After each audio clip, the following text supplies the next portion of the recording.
तो meiosis 2, meiosis 1 में complete हो गया मियोसिस 1। अब उसके बाद मियोसिस 2 आता है जस्ट आफ्टर इंटरकाइनेसिस, ठीक है ना। थोड़ा सा ब्रेक लगेगा इंटरकाइनेसिस का और फिर तुरंत मियोसिस 2 स्टार्ट हो जाएगा। ये कैसा है? तो सिमिलर टू माइटोसिस है। जैसा माइटोसिस में देखे थे हम लोग, अगर बीच में मियोसिस 1 को भूल जाए तो ये जस्ट माइटोसिस के जैसा ही, ठीक है ना। इसमें भी इक्वेशनल डिवीजन ही होगा। क्यों इक्वेशनल डिवीजन होगा? क्योंकि it is also called equational division because number of chromosome before and after the meiosis 2 will same. Meiosis 2 के पहले यानी कि मियोसिस 1 के बाद, मियोसिस 2 के पहले और मियोसिस 2 के बाद दोनों में नंबर ऑफ क्रोमोसोम सेम रहेगा, ठीक है ना। माइटोसिस में भी यही बोले थे कि माइटोसिस के पहले और माइटोसिस के बाद नंबर ऑफ क्रोमोसोम सेल में सेम रहता है। अब वो चाहे n से n हो या फिर 2n से 2n हो। यहाँ पर क्या होगा? n से n होगा। यहाँ पर हमेशा क्या होगा? n से n। लेकिन वहां पर 2n से 2n भी हो सकता है और यहाँ n से n भी हो सकता है, ठीक है ना। यहाँ पर n से n ही होगा, ठीक है ना, क्योंकि मियोसिस 1 में पहले से n हो गया है। अब मियोसिस 2 में n के बाद n ही रहने वाला है, ठीक है। इसमें भी कैरियोकाइनेसिस होगा क्योंकि मियोसिस माइटोसिस है किस चीज का? कैरियोकाइनेसिस का ही तो तरीका है। कैरियोकाइनेसिस कैसे होगा? उसमें प्रोफेज 2 होगा, मेटाफेज 2 होगा, एनाफेज 2 होगा और टेलोफेज 2 होगा। It is short start just after the telophase 1. Telophase 1 के तुरंत बाद ये स्टार्ट हो जाता है।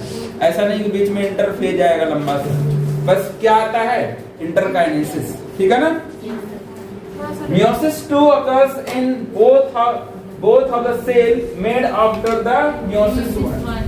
तो एक सेल में meiosis 1 हुआ था, इससे बना 2 सेल और ये दोनों सेल में फिर से meiosis 2 होगा। ऐसा नहीं कि एक में होगा और एक में नहीं होगा, दोनों सेल में meiosis 2 होगा। वही लिखा है meiosis 2 occurs in both of the cell made after the meiosis 1. meiosis 1 के बाद जो सेल बना है तो वो दोनों में meiosis 2 भी होगा। meiosis 2 results 4 haploid daughter cell. meiosis 2 complete होने के बाद, meiosis 2 पूरा कंप्लीट हो जाएगा तो क्या होगा? ये एक सेल था, ये 2n था, इससे 2 होगा nn और अल्टीमेटली 4 सेल। यही ना डॉटर सेल बना। लास्ट में जो बन के निकला उसी को डॉटर सेल बन गया। ये डॉटर सेल कैसा है? हैप्लॉइड की डिप्लॉइड? हैप्लॉइड क्योंकि नंबर ऑफ क्रोमोसोम सब में मदर सेल के हाफ है। जब भी कंपेयर करना तो मदर सेल से, ठीक है ना। तो इसका रिजल्ट क्या होता है meiosis 2 का? कि 4 हैप्लॉइड नंबर ऑफ सेल बन जाते हैं, ठीक है ना। और meiosis 2 कंप्लीट होता है। अब इसके बाद हम लोग चारों फेज को डिटेल में देख लेते हैं, जो कि सिमिलर टू कैसा होगा? माइटोसिस का जैसा, ठीक है ना।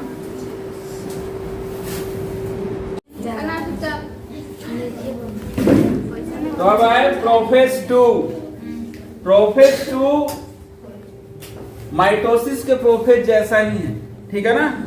माइटोसिस के प्रोफेज में भी देखे थे कि न्यूक्लियर मेम्ब्रेन टूटना स्टार्ट हो गया था और जो क्रोमैटिन फाइबर थे वो कंडेंस होकर इस तरह के क्रोमोसोम बना लिए थे जिसमें डबल क्रोमैटिड्स वाला क्रोमोसोम था। यहाँ पर भी वही हुआ, क्रोमैटिन फाइबर कंडेंस होकर फिर से कंडेंस होकर, वही जैसे ही प्रोफेज 2 स्टार्ट होता है क्रोमोसोम रिकंडेंसेशन स्टार्ट, क्रोमोसोम का फिर से कंडेंसेशन स्टार्ट हो जाता था। जो पतला पतला क्रोमैटिन फाइबर था वो कंडेंस होकर क्या बना लिया? क्रोमोसोम, जिसमें 2 क्रोमैटिड्स, ठीक है। न्यूक्लियर मेम्ब्रेन स्टार्ट इस step here, nuclear membrane nucleolus जो भी है न्यूक्लियस के अंदर वो खत्म होने लगेगा, ठीक है ना। तो वही टूटता हुआ न्यूक्लियर मेम्ब्रेन दिखाया गया, ठीक है। बस इतना ही माइटोसिस के जैसा, ठीक है।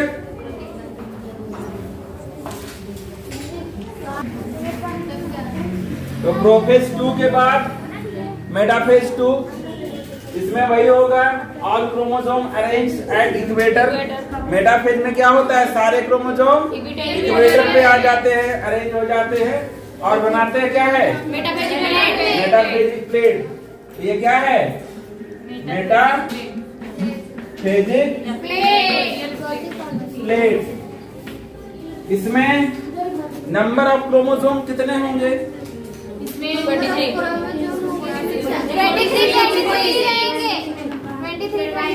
23, ठीक है ना।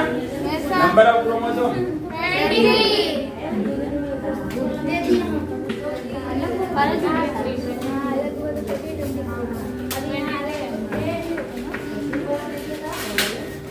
23, ठीक है ना। नंबर ऑफ क्रोमोसोम 23 और क्रोमैटिड्स 46। लेकिन देखो अभी जुड़ा हुआ है तो अभी क्रोमैटिड्स को अलग अलग नहीं गिनेंगे, अभी 23 ही रखेंगे, ठीक है ना। तो पहले उसको 23 जब एनाफेज में देखेंगे अलग अलग होगा तो देखेंगे। यहाँ पर नंबर ऑफ क्रोमोसोम कितना है, 23, ठीक है ना। 23 अरेंज हो।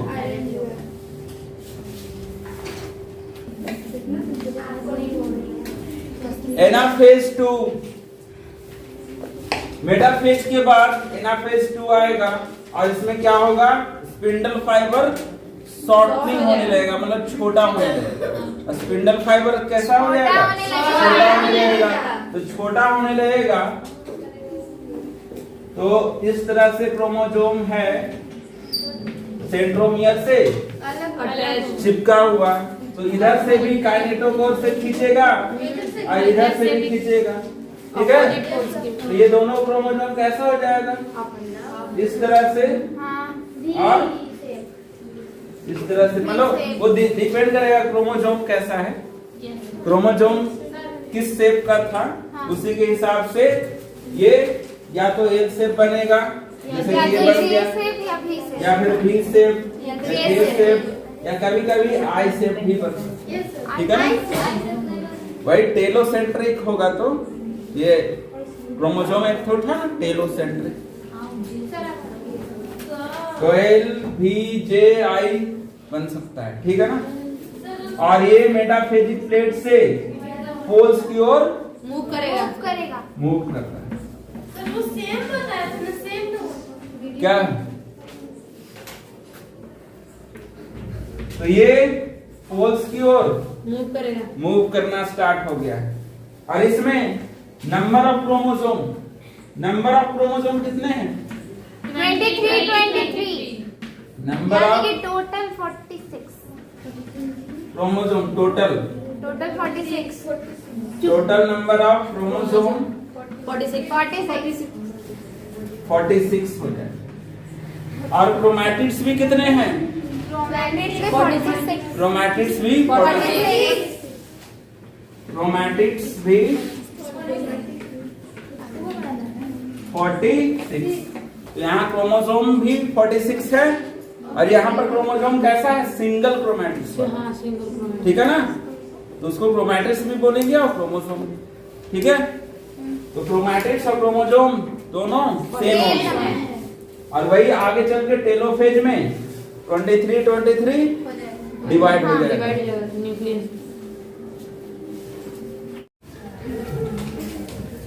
तो देखो ये मियोसिस 2 का लास्ट फेज है, टेलोफेज 2। इसमें क्या होगा कि सेल में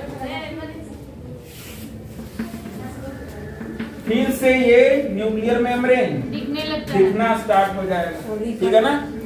और ये जो सारे क्रोमोसोम मूव किए थे एनाफेज में, एनाफेज 2 में, वो सारे क्रोमोसोम इसके अंदर आ जाएंगे।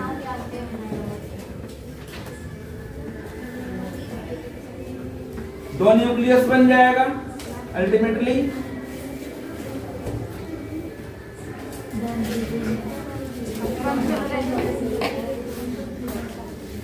दो न्यूक्लियस बन गया, ठीक है। और इसके बाद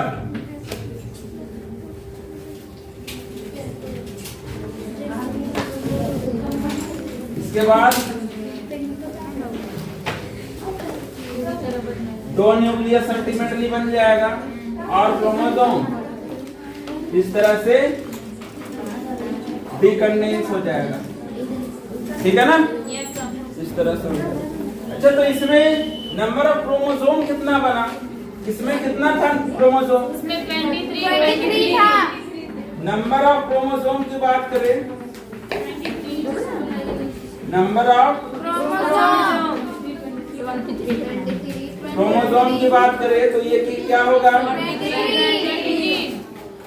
23 with each nucleus in each nucleus each daughter nucleus लिखना सही होगा क्योंकि डॉटर न्यूक्लियस बना है। इन डॉटर न्यूक्लियाई और टोटल नंबर ऑफ क्रोमोसोम अगर अभी भी बोले तो कितना होगा? 46, क्योंकि अभी भी सेल एक ही है ना।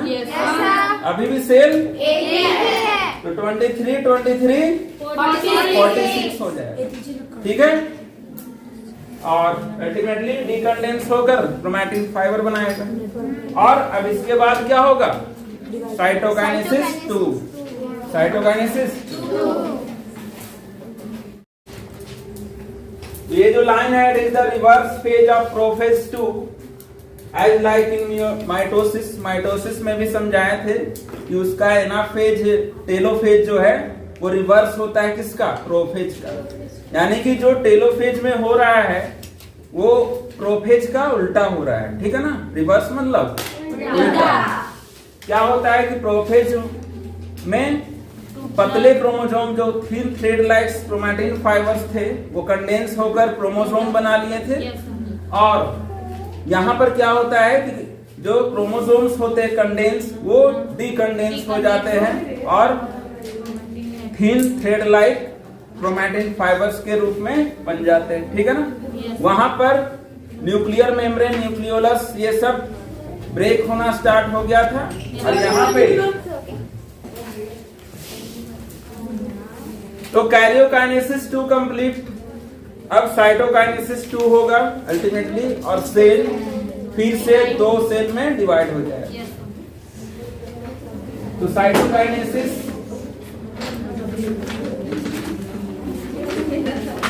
2 होगा। और इसमें भाई अगर एनिमल सेल है, तो सेल फ्यूरो बनाएगा सेंट्रीपिटली और 2 सेल में डिवाइड हो जाएगा। ये दोनों सेल में नंबर ऑफ क्रोमोसोम 23 होगा। यानी कि haploid daughter cell, haploid daughter cell. और अगर प्लांट सेल है तो प्लांट सेल में क्या होगा? सेल प्लेट बनेगा। ये न्यूक्लियस तो बना ही हुआ है, और बीच से जैसे कि माइटोसिस में हुआ था कि सारे वेसिकल्स वहां पे जमा होने लगे थे और ये अल्टीमेटली बाहर की ओर एक दीवार बना लेगा और इस पे सेल प्लेट बन जाएगा। तो इसमें सेंट्रीफ्यूगली और इसमें सेंट्रीपिटली। ये है प्लांट सेल और एनिमल सेल। डिवीजन का प्रोसेस वही है जैसा कि माइटोसिस में हुआ था, क्योंकि मेटामियोसिस 2 और माइटोसिस सेम चलता है, ठीक है ना। बस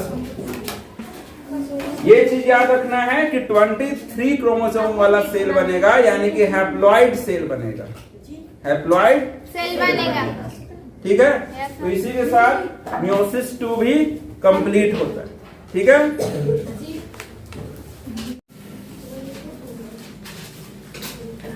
तो अभी तक हम लोग मियोसिस 2 कंप्लीट कर चुके हैं। अब हम लोग को देखना है कि मियोसिस डिवीजन का फायदा क्या है। सिग्निफिकेंस मतलब महत्व, क्यों महत्वपूर्ण है मियोसिस डिवीजन कराना। ठीक है ना। तो सबसे पहली बात है, it separate the homologous chromosome.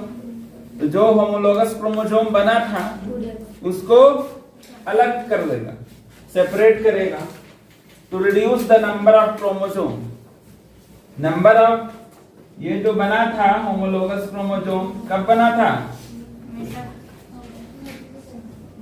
इस तरह से कब बना था,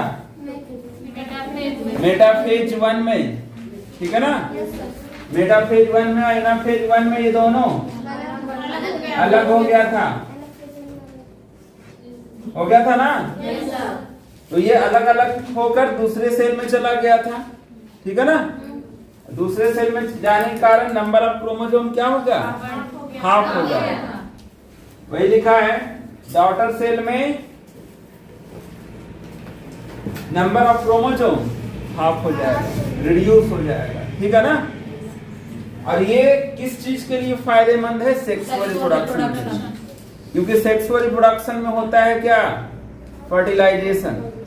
सेक्सुअल रिप्रोडक्शन में फर्टिलाइजेशन होता है, उसमें मेल गैमेट और फीमेल गैमेट के बीच में दोनों मिलेगा। ठीक है ना। दोनों का न्यूक्लियस मिलेगा और फर्टिलाइजेशन होगा। फर्टिलाइजेशन से फिर से क्या होता है, जो NN था वो फिर से 2N बन जाएगा।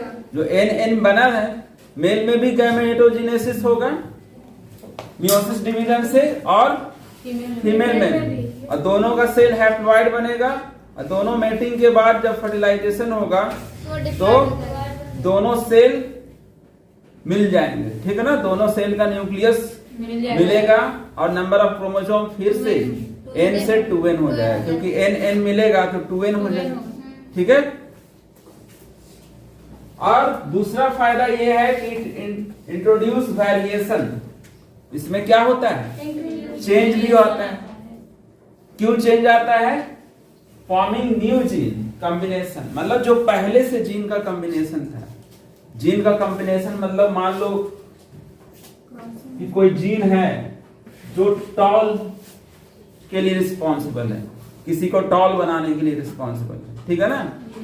तो बहुत सारे देखते होंगे कि उसके मम्मी पापा तो लंबे हैं या फिर पापा लंबे हैं, लेकिन बेटा लंबा नहीं हुआ, उतना पापा के जैसा लंबा नहीं हुआ। क्यों नहीं हुआ, क्योंकि उनके फादर से जो गैमेट गया है, ठीक है ना, उस गैमेट में न्यू जीन कॉम्बिनेशन बन गया होगा।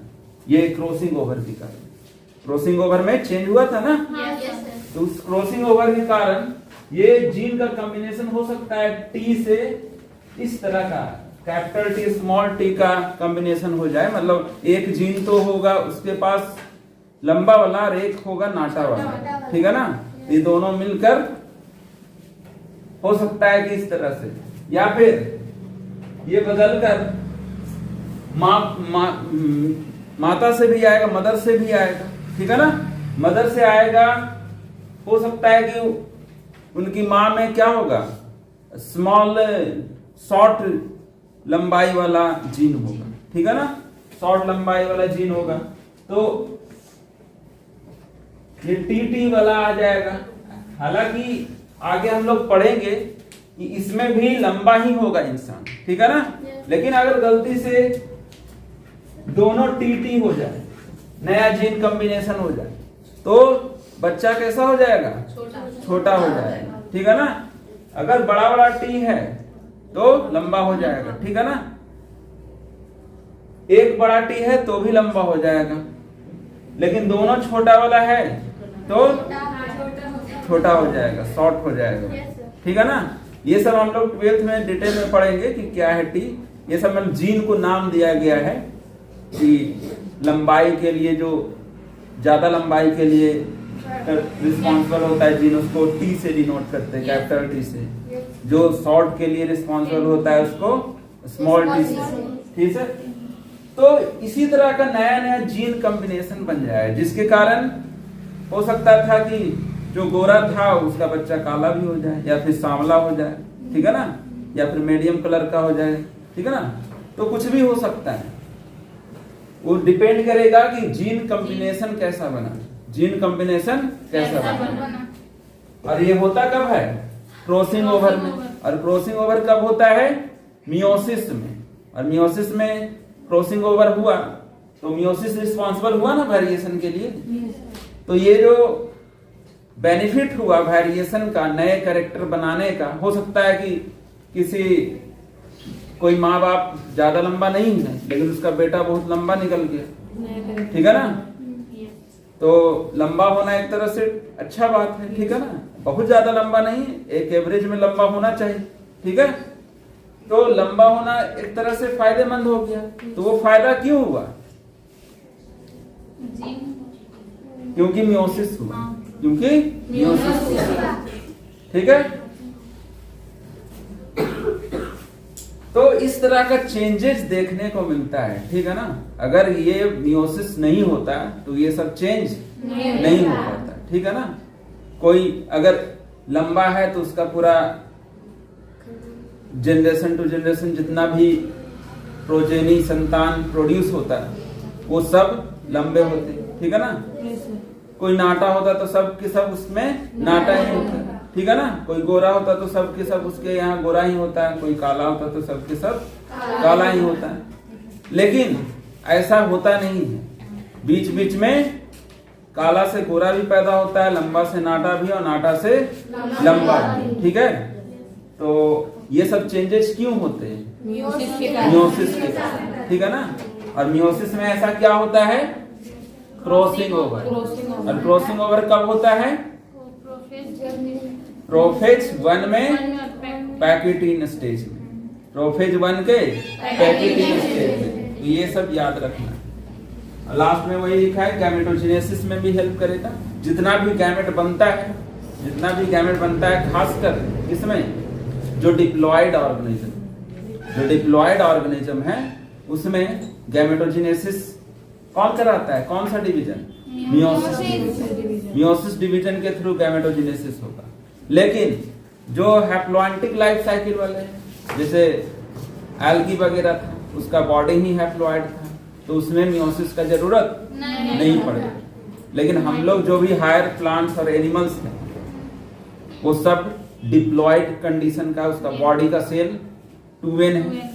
तो 2n से गैमेट बनाना है तो नंबर ऑफ क्रोमोसोम हाफ करना होगा, और नंबर ऑफ क्रोमोसोम हाफ करने के लिए कौन सा डिवीजन करना होगा? मियोसिस डिवीजन, ठीक है। तो यही है सिग्निफिकेंस ऑफ मियोसिस।